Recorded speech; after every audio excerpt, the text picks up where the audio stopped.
teams and leagues, and sometimes events, but mostly talking to teams and leagues today. Doing business differently, doing business in a more innovative, progressive way. I'm sure you're all being inundated these days, business with purpose. Teams and leagues that are investing in what they do, investing in the brand, thinking a little bit more forward about the fans. Not loud enough, are we? So to that end, we're just going to kind of jump into a discussion, and that's going to be an interactive discussion with you as well. So after kind of each question, the panel will stop and let you guys jump in and ask what you'd like to ask. I won't use my sunglasses to read, I'll use my actual glasses. Probably be more effective. So, I thought I'd throw this out. What are some of the best examples of catalytic leadership, I call something that really makes a ripple around either the rest of the league or beyond your league into other leagues that you've done or that you've seen sports franchises do in any of the following areas to start, but feel free to riff wherever you like. So in environmental stewardship, or diversity and inclusion, or other social impact areas like local and community engagement to any effect. So who wants to jump in and start? Go ahead. I can start. Hello. How are y'all doing? We got a small group today. I have a loud voice, but I guess I need the mic in the back. So from a social justice perspective, the Seattle Storm, we're really engaged and involved in the community, and I think there's two examples that come to mind for me of things that I've both seen our league do on a national level and also the Storm at a team level that's had a ripple effect across the league. So the first one is Pride, and we talk about having a Pride game around diversity inclusion. The WNBA was the first professional league across the United States to actually implement Pride games, and now we've seen all the other teams follow suit. So Major League Soccer started doing it. I think they were the second league, and then Major League Baseball is now doing Pride games. And now we've even seen the NFL do a little bit around Pride. In 2017, there was a press conference with all the teams here in Seattle around the support of diversity and inclusion. So all the heads of each team were at the table, just supporting that and promoting inclusion and diversity in our community here. So that's one I've just seen on a national level, and then from a local level with the Seattle Storm that's had a big ripple effect was in 2017, our owner stepped up and said that they wanted to support Planned Parenthood, which was an interesting space to play in as a professional sports franchise because a lot of times you don't get as involved in politics, especially up front. You certainly do behind the scenes, but this is a very public-facing challenge, and so they wanted to do something to draw attention to Planned Parenthood and also fundraise for Planned Parenthood. And so our team got together and tried to figure out how to make this the biggest possible event that we could. And it ended up kind of really becoming a massive event for us. We got a lot of national media. The New York Times and Forbes, among others, started covering us and our owners and trying to understand why we were getting involved with this. We did a push for ticket sales, so $5 of every ticket sale went back to Planned Parenthood. We had an auction that night. We held a fan rally. At the game of Planned Parenthood, we had our owners, the CEO of Planned Parenthood, as well as actually some players from the opposing team that was important for them to come out. Before the game, they came out to our fan rally and spoke up for Planned Parenthood. So I think that's one of the bigger ones I can think of. And now we're starting to see the league embrace it, and some of the other teams across the league are starting to do Planned Parenthood nights in support of Planned Parenthood. I should also say we scheduled on a nationally televised game, so we're really strategic around that. The league has a lot of rules around what can be seen and can't be seen, and so we created signs with Planned Parenthood. We had some examples to show you, but we don't have a computer. So Up to the session after this. Yeah. You may see some of those videos. So those are two examples I can think of that are relevant for the Seattle Storm and this community. And I think it's noteworthy. These are really bold and a bit dangerous. You do risk. It may be hard to see who will be against certain things, but you do risk alienating a certain part of your fan base or just having that reverb. And I know you guys experienced a little bit of counter rally, a mild counter rally, but you had to be prepared for that. So absolutely, yeah, we weren't exactly sure what the outcome would be. It was a net positive for us. We sold thousands of tickets. Of course, we heard from some fans. We lost a couple season ticket holders who said, you stand with this. I don't support you anymore. And we knew that could have been some of the backlash. The day of the rally, we had heard there was going to be a pretty big protest. So we were prepared for that. We worked with Seattle Police Department to make sure we were staffed appropriately, but there maybe were 4 or 5 people that showed up, and they were very cordial. They weren't confrontational, and it kind of just kind of happened and went by without any hitches. So Brian and/or Brian.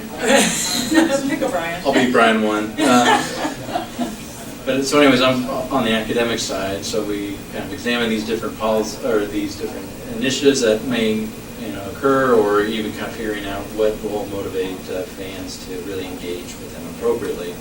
And from the examples that we use in class and that we've examined ourselves, I think the NHL has done a really great job with the sustainability report.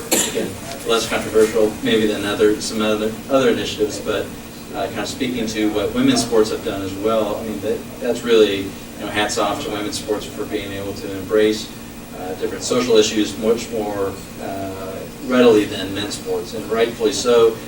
Women's sports should be marketed and targeting fans differently than men's sports because the sports are different. Fan bases might be different, and so there's some differences there. If we try to do it the same way as men's sports, then we get into some issues. And so these are the type of topics that we talk about in our sport business program at SU, so it's really a great opportunity to have this. But with my focus is on environmental sustainability with my research. Again, the NHL leading the way and having the first league in North America to actually file and report on their sustainability initiatives league-wide has been a really a good benchmark to see. Now the ripple effect, we're waiting to see the ripple effect of that. When you look at Fortune 500 companies, 83% are filing sustainability reports. In sport, the only sustainability report that's coming out in professional sports is the NHL report. That's it. And they're more facility-based. MetLife Stadium has the report, but that's an agreement that they had with the EPA. And you start seeing other facilities that are coming out, but teams are not filing their sustainability reports. And so hopefully this pressure or initial attention that the NHL gets breaks down these barriers where other teams might be hesitant to actually file these reports. But I think this is really a benchmark area when it comes to environmental sustainability.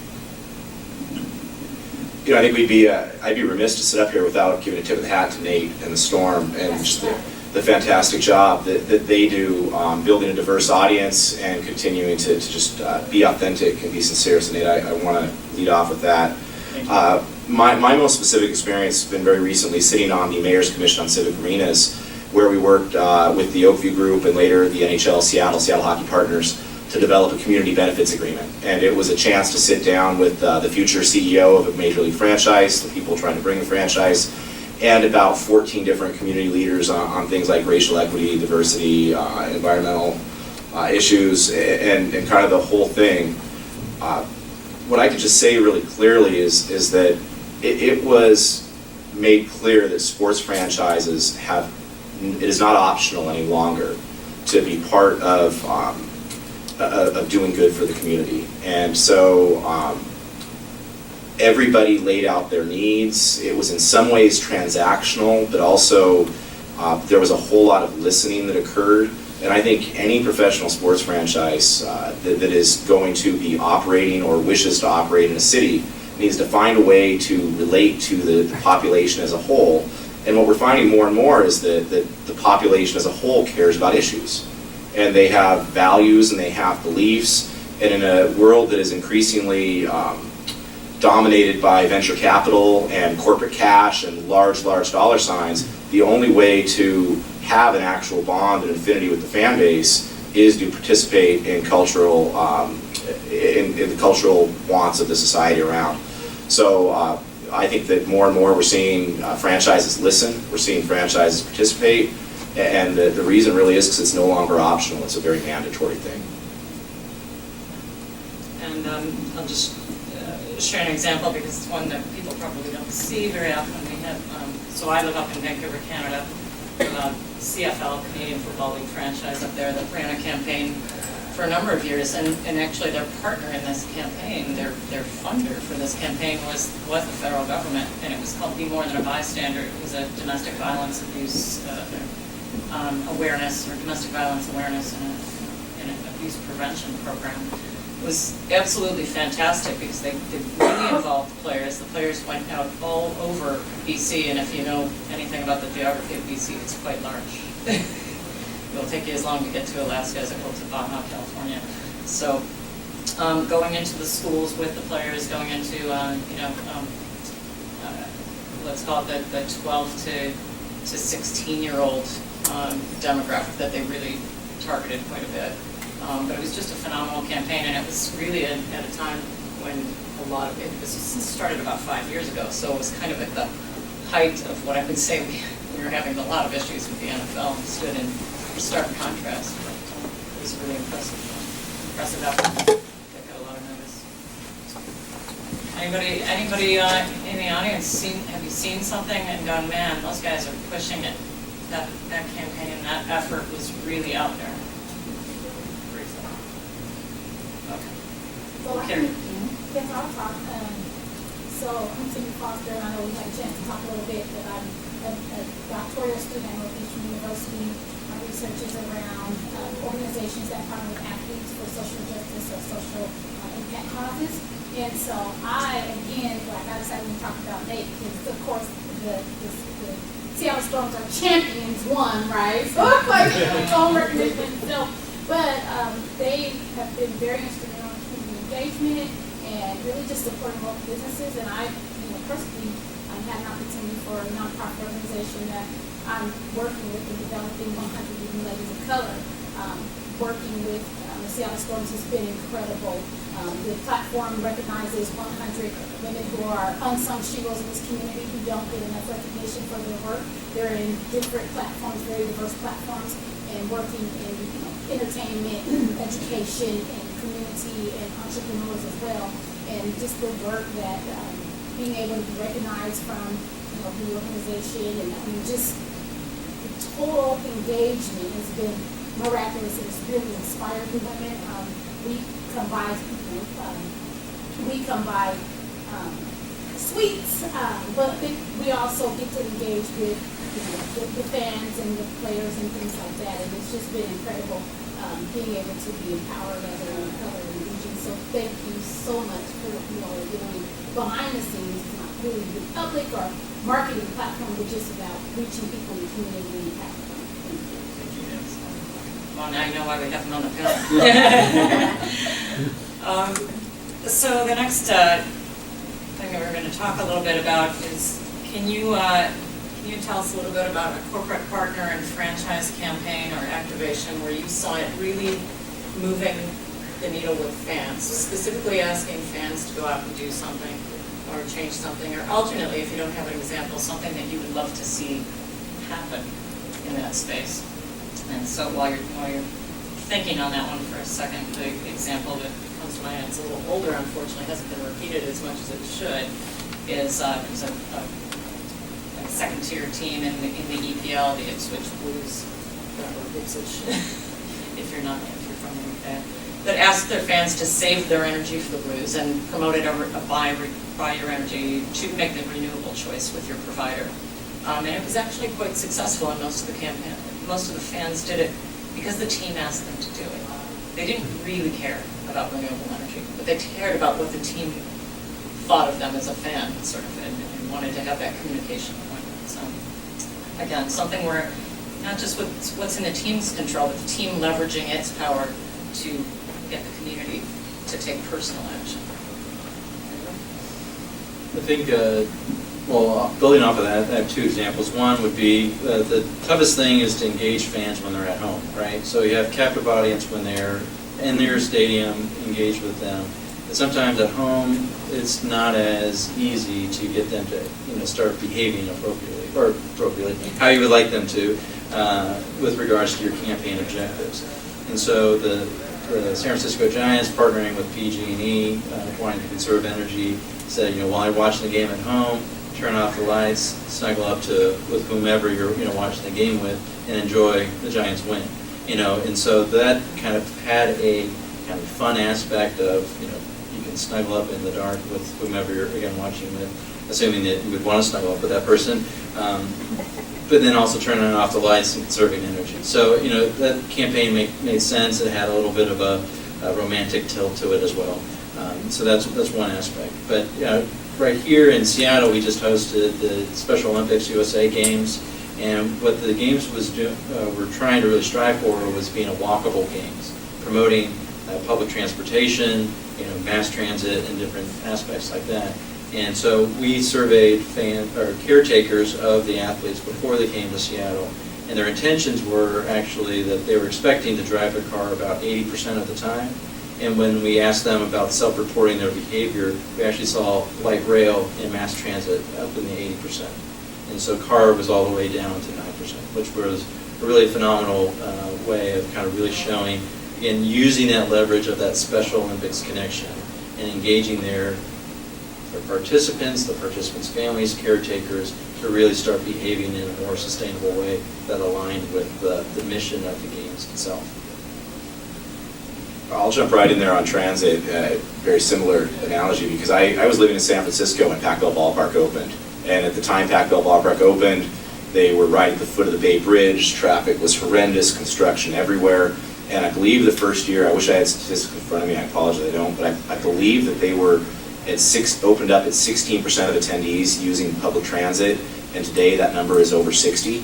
And so as we've talked about Seattle's growth and where sports franchises can take a lead in kind of adjusting the behavior of citizens, teaching people how to use transit has been a real significant subject of discussion. Everybody who ever went to a Sonics game had their secret little spot on Queen Anne where they parked, but everybody who's gone to a Husky football game has a bus or a way of getting into the game. So I think that one of the example I would pull out is University of Washington setting up transit accessibility issues. And then here, as we work to deal with our ever-increasing density and our ever-increasing traffic, using sports as something that everyday people do to develop patterns of teaching these people to use the bus, getting them their first Orca card. If I can buy my mom and dad an Orca card to go down to a hockey game, they might use that going downtown forever from now on. So I would pull out Pac-Bell Ballpark as an example of really teaching people to use transit and modifying the way an entire city drives. I think that's a great example, Brian, and something that is a little bit more on a mass scale. I'm going to just drill it down a little bit to something we do with the Seattle Storm, more specifically to get fans to take action. A campaign that comes to mind for me is our Breast Health Awareness Night, called BHA for short. But every year, I shouldn't even say every year, because the league has not refreshed this for years, and we're always pushing on the league to do different things. And in Seattle, we push the bar harder than any other team in the league. But the league comes out with these kind of theme nights that each team has to activate. So Pride is one of those. There used to be a Go Green Night, which kind of phased out. Another one is Breast Health Awareness Night. And so we've been kind of doing Breast Health Awareness Night every year, and it's kind of getting boring, to be honest. So we had actually someone from the basketball side of the business come to us and say, hey, did you guys see what the NFL did with the Why We Wear Cleats, or My Cleats, My Cause? Have you all heard, has everyone heard of that or seen that campaign? So she came to us and said, hey, that was cool, can we do something like that? So kind of started with an idea from the basketball side that evolved into a massive impact on the business side. We ended up working with a local artist out of Portland who painted individual shoes for each player, and then we found 12 cancer survivors. There's 12 athletes on a basketball roster, so we found 12 cancer survivors, and each of them told us their story, and the artist illustrated that story on the shoes, and then we paired them up with a player, and the player wore those shoes on Breast Health Awareness Night. Well, this went national. We got a lot of publicity from it, and there was an ancillary goal with it because we had a partner, our marquee partner, Swedish, tied to it, and we're obligated to try to raise money for them every year. So we had our most successful campaign to date. We did the auction. You could buy the game-worn shoes. You could buy player-worn jerseys. We raised over $20,000, so it was the best campaign that we had done to date for that, and I think really a lot of the other teams in the league kind of took notice, and we called the campaign Why We Wear Pink. So we kind of changed the name from Breast Health Awareness Night, which is boring, to Why We Wear Pink. And it'd be interesting to see, or maybe you have some data about maybe surveying people before the game, have you had your mammogram, or are you doing some self-checks, and then to see after that game, did you move that needle? Right, with folks, oh yeah, that's right, Yeah. I need to. Anyway, yeah. Well, we actually, you bring up a good point, Ali. We actually, the first year we did breast health awareness with Swedish, our marquee partner, they have a mobile mammogram truck And unfortunately, the way Key Arena is built, the offices are in caves underground along the plaza. I don't know if you all are from Seattle, you know the plaza area on First Avenue North. There's a weight limit, and so we significantly put the plaza at risk by bringing this truck on, so we couldn't do that anymore. Yeah. We did it in the first year. Yeah. With the renovation. Yeah, with the renovation, yeah, exactly. Well, I mean, that's quite the spectacular effort, though, going to find those folks, document those stories, and have the artist actually pull those stories together. Yeah. I'm sure that was really meaningful for a lot of people. I love with Seattle, always pushes the envelope. Was everybody in the session this morning with Bart Wiley from the Sounders? Push, I love it. And that's really what this session is about. All right, now we're going to move to the flip side. I always like to have that downer moment and everything. Have you personally done something with, in your case, the team, seen something with the team that it's fallen pretty much completely flat? Or it's really not hitting that? You know, it was really well intentioned, but it didn't quite click. And you know, did you see a correction mechanism on it, or what would you have done differently if you were the person running that particular one? And again, to kind of jumpstart, give you a minute to think on that. You know, for me personally, I love football. I like the NFL. I don't love the NFL as a league office, but you know, the October campaign falls a bit flat for me. And if you're paying attention, if you're working in the industry, not a lot of that money from that pink merchandise actually ends up where you think it's ending up. So that's a bit unfortunate, and I haven't kept up to see if that's improved. But you know, I know a lot of women were aware of that, and at the same time, obviously, they're having a lot of domestic abuse problems, and so everybody's kind of looking at it. Well, everybody. Certain women who were big fans, and that was their growing part of the fan base, were saying, well, okay, pink gloves are nice, but... so I think that, you know, there's some move to be corrected on that, but, you know, I'm encouraged that they'll keep going and get it right. So your thoughts on an initiative, Yeah, I on think- a bold action that went... I mean, this was a tough question for me, because I think a lot of times if a league or a team rolls out an initiative that falls flat, you don't hear about it. So you may not even know what happened because it never really took off. But I was sitting in my car before I came here, and I was actually going to let the other panelists speak to this, but I thought of one that resonates with me, and I think Brian Robinson probably could add a lot of insight. We could have a whole nother session on this. But I used to work for the Seattle Supersonics, and I was with the team when the new ownership group came in and bought the Sonics, and you know, there was a lot of politicking about the team's going to stay in Seattle. We had a small group of us that went to Renton to open up a Renton office, and it was really just all a facade. And there was kind of a whole campaign around, hey, the team's staying in Seattle, you know, get behind us, support the Renton building that's going to be built. And I learned pretty quickly that was really something that was just not going to happen at all. And I won't go into too much detail, but that's just one that I think really resonated with me in terms of falling flat. And Brian has been a big supporter of the Sonics and has started different advocacy groups, and I'm sure could, you know, if I want to give you a layout. I could talk. Yeah. You know, I could talk about that all day, but I think that was kind of the opposite of community leadership. So I don't know that it is worth dwelling on today. I do remember the office opening in the city of Renton, though, and that was an awkward moment. I would just call it. I mean, in terms of initiatives, two things that I would call out that I think haven't quite made it for very different reasons. I am trying to adjust to being a supporter of the NBA to being a supporter of the NHL right now. You can do both, but the NHL is imminent and is happening, and I want to be the biggest supporter I can. And the diversity of the NBA is fantastic. It's just an amazing group of people that share their culture, and you learn about different people. And the NHL is 93% white in terms of players, about 97% white in terms of management and leadership.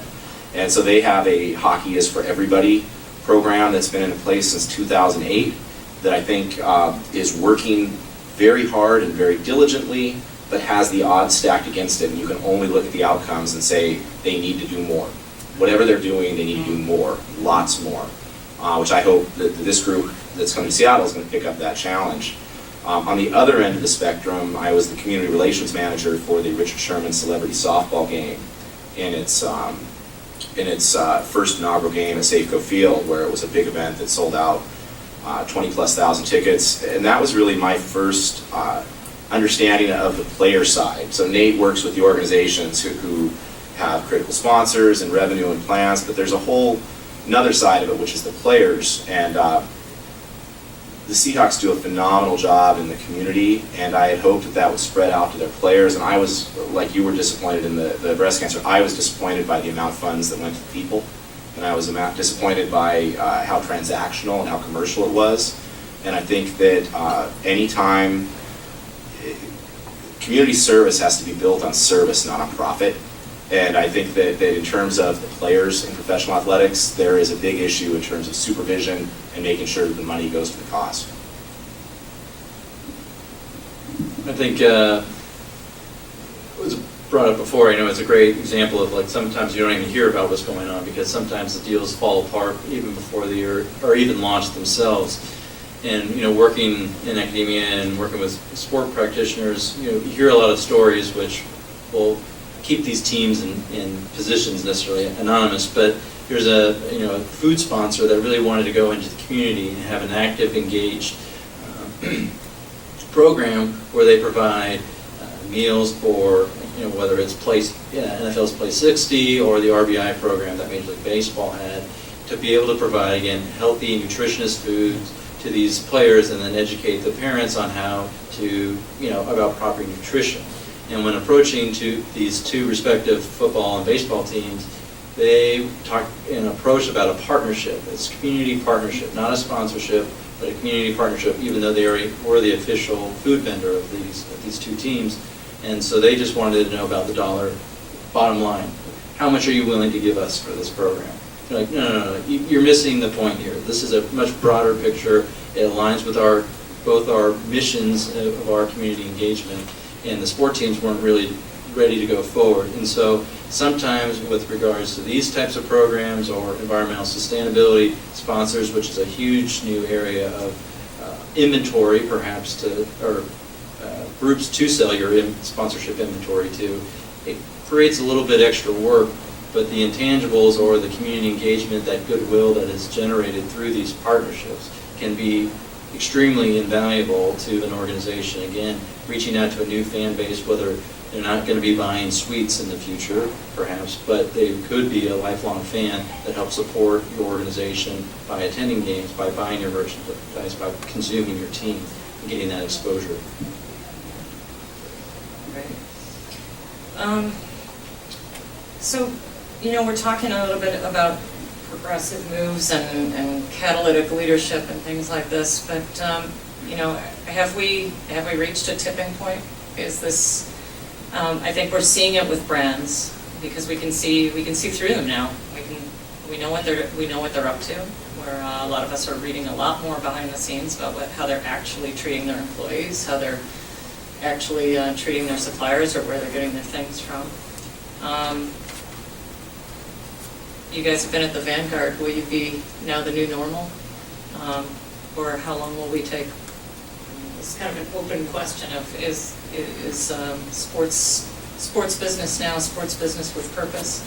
What's going to happen to those who are still being very transactional with their community relations department as opposed to really integrating it into, let's call it the sustainability of their business model? I mean, there's a lot of places people can go with their entertainment dollar, right? I think that it's like anything else, quality. So is it mandatory? Yes. I think every professional sports organization is going to have to demonstrate community contributions. It's going to be mandatory. But there are going to be some that are going to do it on a shallow transactional level, and there are going to be some that do it well. I'm lucky enough to have to be able to speak sometimes with people who are in ownership positions or in leadership positions of franchises, and it's always curious because we've managed to gather the attention of hundreds of thousands of fans and do a lot of things through a sheer grassroots effort, and they want to know, what's important to us and why. And I look at it, and the advice I'm trying to give to people right now is, if you look at the economics of professional sports, the introduction of venture capital, the massive escalation of television revenues, massive escalation of salaries and of building costs. You can look just in my issue of the NBA where 7 years ago, we were talking about a $350 million arena for a $350 million franchise purchase. Now you're at a $750 million arena for a $3 billion NBA expansion fee. And that's because the money is so big and the revenue is so big. And so what I'm encouraging people to do is take a look at your social contribution and do the math over again. Take a look at it and reanalyze the math and reevaluate the cost benefit, because the reality is they're going to have to, you could quadruple, the Seahawks could quadruple their community engagement budget, and it would still be a fraction of their television revenue and their player budget and their facilities budget. So I think it's going to be mandatory, and I think some people are going to pay lip service, but for other members of our sports business community, there are going to be real opportunities to come in and make just a substantive difference, because their economy is so large. Because when you're paying your backup point guard $13 million a year, you can come and say, well, it makes sense to support this organization for $150,000 or for $5,000 or whatever. So I think it's going to grow substantively, but you're going to see a lot of people who are really late to that party. I'm going to flip to you, because I think it's sort of a natural segue. Yeah, no, I think Brian brings up some good points in terms of it is absolutely necessary for professional franchises specifically to be active and engaged in their community. Obviously, this is where the fan support is coming from, so number one, you should be giving back. Interestingly, just working on the team side my whole career, the smallest budgets tend to be in the community relations department, and now we're kind of seeing the shift to social responsibility, which is what I oversee for the Storm. So we found this really nice intersection of social responsibility and community engagement and partnerships. And so one of our approaches has been to actually just dive into the community in two facets. So I oversee two different departments, one of which on the social responsibility side, I've got my team setting up meetings with nonprofits all the time. And so we're just learning, what are the needs of the community? You know, what are your specific needs outside of funding? Because everybody wants money. How else may we be able to help you and assist you? So that's one facet, and certainly there have been some nice partnerships on the community side that have evolved from that process. And then on the corporate partnership side, we're doing the exact same thing, right? We're meeting with companies, we're fact-finding, we're understanding what are they looking to do in the community, what kind of programs do they currently have, how can we leverage the Seattle Storm to enhance what you're currently doing in the community, and we've been able to bridge those gaps. So we've created a lot of three-way partnerships, with the Storm being the conduit to the corporation and the nonprofit, and bringing everybody together to do social good. And yes, there's sponsorship dollars tied to it, and the Storm are making money from it, but there are other ways that the community is benefiting from that. In some cases, it's a direct contribution back, like the example I gave with Swedish and breast health awareness. In others, it might just be social impact with youth. You know, it's a big initiative for us, is getting out in the community and teaching young kids, boys and girls, about basketball and being healthy and getting our athletes out there and engaged in the community. So to me, it's a really fascinating intersection. When I first got to the Storm, a lot of teams, and some of the bigger teams, rightfully so, like the NFL is a good example, they demand a lot of eyeballs, right? I mean, a Seahawks game will have millions of people viewing it just on a local level, to which the WNBA, we just can't compete in that space. And so we have to look at other ways to leverage what are some of our best assets and things we can bring to the table. But I'm definitely seeing the shift happening even on the men's professional side, where you're starting to see a lot of the larger partnerships evolve into community partnerships, and that's a big component. I know for us, every single one of our largest, like our top 5 partners, every single one of them has a pretty scalable community program that's behind it. So you're seeing the shift from kind of traditional assets like signage that's becoming a nice to have now, to how can we create impact together. Without talking to it, that's where I think the Storm just do a really good job, and I want to dwell back to that, because for so many of the larger sports teams, the Seahawks, it is very transactional. It's all about the dollars and the sponsorship, and the partnerships are a different element of it. So I think you're going to see both increase. The total amount of sponsorship the teams are going to have to put in for the big teams, the big revenue, is going to increase, but this grassroots community sponsorship, connecting people together, being a nexus for community hubs, that the Storm does so well, is I think an example that larger teams are going to follow when they see how effective it is. I just think that it's very difficult to measure the impact of social sustainability, and that becomes a very difficult thing. And so those things aren't reported on hitting those different marks. And I think that's where teams are going to have a challenge, is when fans, saying where are all those dollars going for the pink gloves that are being sold or auctioned off, that fans are going to start eventually tracking to see that impact. Because if a team's going to use that, or a league is going to use that as a badge of honor, saying we are engaged in our community, we're doing X, Y, and Z, people are going to say, well, show me.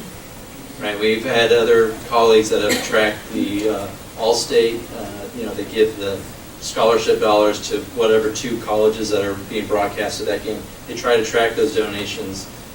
They found it very difficult to track those donations. Not saying that those donations weren't made, but they can't find where they were made, when they were made. So there's kind of some interesting things that are going on. Again, not saying that Allstate hasn't done that, but this preliminary research that our colleagues have conducted. And so I think the space is getting crowded because all these teams feel the pressure to engage in their community, and we have the breadth, but we need the depth, and that comes with reporting and showing what teams are doing, the impact that they're making, and the difference that they're making within their communities. Because I think when public dollars come up for negotiation, whether it's for a facility or not, and that's not necessarily the case here in Seattle, but in other cities, I think community activist groups are going to start saying, where have you supported us when you say that there is a social and economic benefit for having you here? What's that? How are you benefiting our community? Yeah, which tend to come up when, it's time for maybe a team to move or an arena to get built, or when it's just a down season and, I don't know, times are tough. Are we going to go see that kind of stuff? I think franchises are really interested in quantifying their community benefit. Yeah. That's they want to quantify their community benefit, so anything that contributes to that bucket is going to be helpful to them. Well, to that end, and I will point out when I looked at your website, you've got the 5 pillars, and we'll talk about those in our next session, which is not going to be in this room, but the other room where we have AV to wow you with. That you do have some stats recorded in there, because, one, that you're active across 5 areas, but that you've got some stats in there, not just saying, well, this is what we do these nice things, we do this community bit, we do a camp here, we do this there. You had some numbers in there, and I was like, that's great, because people are at that point of going, yeah, well, how, what's the impact of that? The other place I've seen it is the Round Rock Express of Minor League Baseball actually issues a full report around their community engagement. Is it as statistical as it could be? Maybe not, but it's certainly, at least when they say we're doing all of these things, and then we're going to put it on the website and show you what we mean by that. When we say we're going out into the community, what does that mean? Like, you went down the block, you went to 2 schools. Did you largely go to those 2 schools to sell some extra tickets, or did you go to do something like in the case of those BC Lions? Did you go to talk about an impactful issue and really sit down and bring players and all that? But that's all I've got for these guys right now. What do you guys have for them? What's on your mind while we're up here at Gavin? Yeah. So this is kind of going along with what you guys have been talking about, but I see the trend that we have in Seattle, where the Storm is doing amazing things with social impact, and some of the other minor league teams and some of the smaller franchises are doing great things.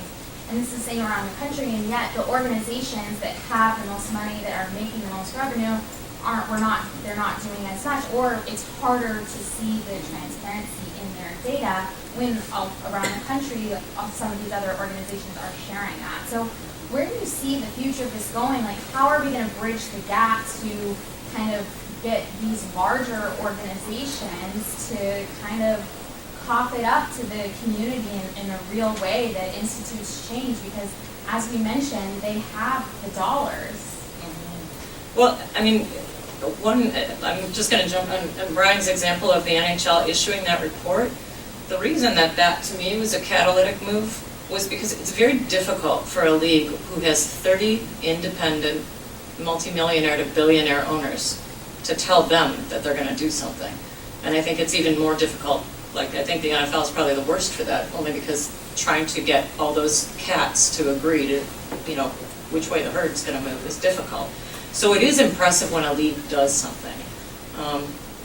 I'll say that. You're always going to find innovation, I think, from the smaller players. You find that in business. Small companies innovate, startups innovate. Gigantic entities don't innovate. But the important thing is to innovate boldly and, and get those examples out there. But yeah, I mean, it's a great question. Some are better than others. Like I like what the NBA is doing right now. It's sort of baffling that anybody would approve a project that ended on the date of delivery and didn't have a reporting aspect afterwards. I mean, if you worked at Amazon and you said, hi, I want to release this new feature, they'd say, okay, great, and this is what it's going to look like, this is how it's going to work, and then how are you going to measure its success afterwards, and how are you going to report back about that? I mean, who would approve a program that doesn't have a reporting element? Why is that acceptable? You want to answer that specifically? Either you? That is what we try to preach to every single person that comes through our program. One, because at the very least, you're having a CYA moment that you're trying to say, okay, this is why we made these decisions, why we went forward, and this is why perhaps it failed or wasn't as successful or was even more successful than we anticipated. And so, collecting that data is great.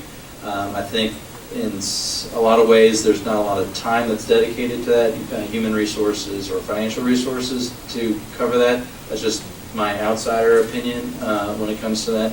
But I think with regards to environmental sustainability, there's a lack of expertise within the organization to really even forward those things, or even just an apprehension of the organization, which we have found in our research, of saying, like, this is what we're doing in the community, like they're pounding their chest, and it's like, well, how authentic are you if you're going to really be pounding your chest? So it's that really difficult balance of where the team has to strike it, where, again, we're doing things in the community, but sometimes, like, on the player level, they don't want any recognition. Like, this is me, I'm doing this, it's not because I'm, Joe Schmo or Jane Schmo, in playing for this team. I'm doing this because this is what I find valuable, and I don't necessarily want recognition for it. And I think that's kind of the difficult balance that everyone's kind of playing in the sport field, again, from my own personal experience. If you're spending your social capital, then you're not supposed to have to account for it later on. Well, that's a good point. Don't get me wrong, the major franchises do a ton. Mike Flood, the Senior VP of Community Relations over at the Seattle Seahawks, is fantastic. And he dedicates a ton of money from his team and from his owner and from his players to a variety of causes. They've got a Better Seattle program that Pete Carroll has partnered with the YMCA to they host homeless. The problem is that the major league franchises are large-scale corporations. And Mike told me about a year ago that Washington State has 54,000 registered nonprofits.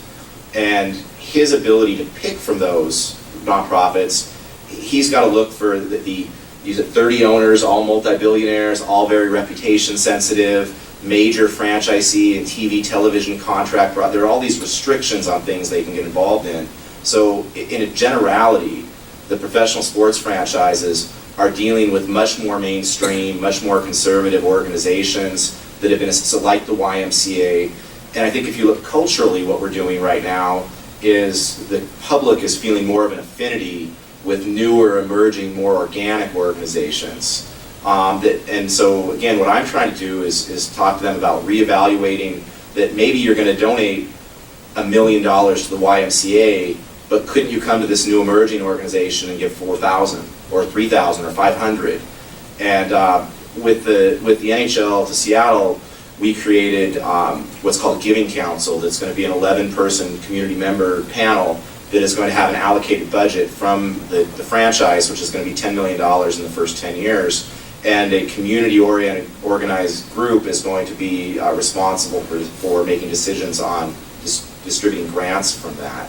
But they do a tremendous amount. It's just that what they do is rather regimented and is so caught up in this larger volume, and it's difficult to track sometimes. But I don't want to in any way imply that they don't do a lot. I think they're going to need to do a lot more. And I think that what they're going to do is going to have to be more authentic and closer to the people. I would just add one other thing from the team perspective, and I've kind of just, I'm a fan, but also just working at franchises, I see a lot of this, and teams are doing a lot of good in this community, and our local teams are doing a ton of good. Unfortunately, what gets reported on and what the media picks up on is a whole other story. I mean, I couldn't tell you how many times we reach out to local media outlets to let them know hey, we're working with XYZ nonprofit and we're doing this, or we're donating money here. Unfortunately, they don't think it's newsworthy, and so they don't carry it. And I think the Seahawks, they hold the biggest baton in the community in terms of just their fan base and their impact here locally. There's probably a ton they're doing in the community that's not necessarily getting picked up on. So unfortunately, it's a lot of those negative stories, and we know what the media is kind of pushing out. But it's one of the frustrating parts of working in sports. I'm not in PR, but I work closely with our PR team, and they're always hitting their head against the wall because the stories that sell are kind of the fun, sexy ones. And Sue Bird broke this record, but not that we went to this community partner and helped them with XYZ. So that's definitely a challenge for teams internally. In the back, there No, was I was a just going question. to comment as well. I think it is a challenge for especially the larger professional sports teams. I mean, you're literally picking up the phone every single day. You've got somebody that wants a donation or somebody that wants a contribution. And so the only way you can manage that is you have to have a strategy of some sort, right? Some teams pick, like, we're going to pick these, 3 pillars or whatever, and that is it. Like, sorry, that is it. We're putting our focus there.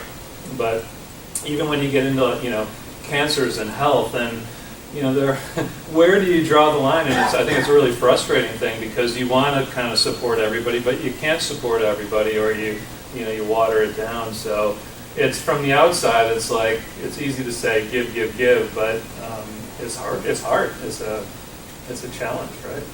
It is, and one thing we've done in that space is we get hit up a ton too. I mean, on a daily basis, we have nonprofits. I actually know there were 54,000. That's incredible. We're getting hit up all the time, and so we've tried to be as nimble as we can working with people. I mean, everybody wants Sue Bird to come to their dinner party, right? They're like, hey, this shouldn't be too hard. Can we get Sue to come over and hang out with my daughter? It's her birthday. I mean, the requests are ridiculous, but that aside, we do try to help out with auctions as much as we can. And we're in our 2018 recapping, and we've done 750 or so auction donation requests this year. So that's something, we have a full-time person who focuses a good amount of their time on just fielding these requests and fulfilling these requests. So, interesting thing that just occurred to me on that. Do you have any of the auction folks let you know what the item went for? So that you might be able to measure potentially your impact for the organization. It's funny you mentioned this. this. It's a lot of data, but if you have somebody full-time on auction, you might be able to. We use a website called Bidding for Good. Has anybody heard of Bidding for Good? Okay, so they're phenomenal, and they allow us to actually launch auctions a few days prior to a live. We don't do like a formal live auction, but we'll set up an auction table at a game. You can come up and bid on stuff. You all have probably seen it at sporting events before. So Bidding for Good tracks every piece, every item we have, and how much people are given. I don't think we've jumped in and analyzed the data on it, though. I think that would be interesting, because you can spend a lot of time trying to chase down a cool auction item and maybe it doesn't go for anything. Yeah. Well, even just as a reporting point, to be able to say, you know what, last year we donated approximately whatever, 5,000, 10,000 worth of, even if you just went to your autographed items or something. Right. Leave your ticket, and it generated X. So, just to be able to have a data point for you. So I think this gentleman was first going to come back to you. I was just going to make a comment on that reporting. I think that she touched on it, but unfortunately enough to work directly with the Seahawks, their community relations office, and they do things that don't get picked up. I mean, it was putting in a brand new football field, recently this season for a high school. They gave $20,000 to another school. And things that they do in the community are just not quite picked up and they should. Building on the news cycle is, but you're absolutely right. Teams are doing it. They are doing it. And they can always do more. So thank you for bringing that up. But I think a lot of this is also driven. You have the league level initiatives and what is pushed down from the league, and then what the clubs are doing themselves. And to your point, with at the league level, it is more 4 or 5 campaigns. You want every club to participate, but at the same time, each club has different levels of engagement with that campaign. Some clubs will hit hard on it and have success, others will not. And it really comes down to staffing, budgeting and all that as well. But I think the real movement comes from those club level initiatives, and that's where we're going to see a lot of the improvements and where this goes forward. Because at the league level, we brought the NFL, the cure, and breast cancer awareness. It's all absolutely tied to sponsors and knowledge. Anything that they can not as that campaign that runs through, so it does lose some of its authenticity. And soon as we're starting to see more and more of that, we see through that, go back to curtain a little bit and try to get behind a lot of what's actually happening, where are the dollars going. Same thing with the military stuff, right? Paying for patriotism, right? So it's kind of a interesting concept. So I think just at the club level with the pride stuff, those nights, those events throughout the Giants earlier, and maybe every heritage night you can think of, there's something going on in the stadium, so that's community centric. So I think the focus falls back to the club and the Well, absolutely, because the impact you're looking for is local, right? You're really looking for that level of engagement, so it is important. In that regard, it's really important that the leagues, there's great suggestions and there's great ideas and there's great practices, but if they're not working in a market, to maybe not force that, to say, you know what, if that's not working for your club, make us an alternate suggestion, Like there's 5 and you have to do them, and they own their events, they own the All-Star games and the playoffs and whatnot, so they own their things. What I wanted to just say is I think what we're seeing is what we saw happen in the corporate world, where it used to be, here's the company, whatever it was, General Motors, IBM, and here was the company's foundation. And so when anybody came to the company for something, they're like, oh, that's over in our foundation. Go talk to the foundation guys who work way down the street somewhere else. And then, it started to creep a little bit closer because customers were like, well, what are you doing? They started to get into the social responsibility. Now social responsibility inside of a company is ingrained in every department, whether it's HR or marketing or sales. So I think what we're seeing there is sort of that evolution of the community relations department that was just over there doing that obligatory stuff, and that now they are actually becoming the more valuable assets in the building. It's not the signage, it is, as you mentioned, it's not the signage, it's the activation elements. You talk about a tiered level of engagement and having the league and then the club, and for the Seahawks, an example I would put out is the military Seahawkers, because Mike, being a military veteran, has been just engaged with the military for years, and so what I'm looking for that I think is just going to be an interesting evolution is that this is a session about not about community donations, but about community leadership. And so at what point do the franchises recognize that the level above them is too regulated and they are moderately regulated, and that they can lead and engage fans at a community level, kind of like the Seahawkers have, but I think that you're going to start seeing franchises more directly engage large groups of the broader community so that they can have a leadership and administrative, maybe even a funding role, but to allow those groups that are affiliated with them to have kind of a more authentic, organic, grassroots engagement that they as a corporation just might not be able to have. Because what you're talking about with companies, it went from being the HR department to spread company to being the individuals within the company. And that's where I think is a little bit missing in sports, is there's this firm wall between the franchise and the community that is eroding a little bit. And I think on a community basis, you're going to start seeing more groups that are led by and organized and potentially funded by the teams. Yeah, you even see that, Brian, in my role, I'm meeting with a lot of community leaders. So I think Alaska Airlines is a good example. I mean, maybe you're a fan of Alaska Airlines or not. I'm personally a big fan. I love the work they do in our community. I think that a lot of their sponsorships and partnerships are super authentic. They give back to the community a lot. But they have an entire department dedicated to that. And for us, just one intricacy of our partnership is that all the dollars are coming from the community relations side of the business. I don't get $1 from Alaska on the marketing side. It's all community relations based. And I have several examples like that. So there definitely has been a shift internally to that. It didn't used to be the case where you could go out and just get kind of a community sponsorship like that from brands, but we're seeing that shift in the last couple of years. Okay, I think we're at time for this session. I know Nate's around because Nate and I are running down the hall. We're not going to be in this room if you're looking for evolution and revolution of partnerships. We're going to 2B. Thank you very much to the panelists. I think Brian may be running away. The other Brian may be around if you have more questions. I'm sorry, do you a second question. Thanks very much for attending this, and it's always really great to see people who are interested in this topic. frankly, you know, I might be biased, but I think this is the future of the industry, kids, so. You're doing a great job. Thank you.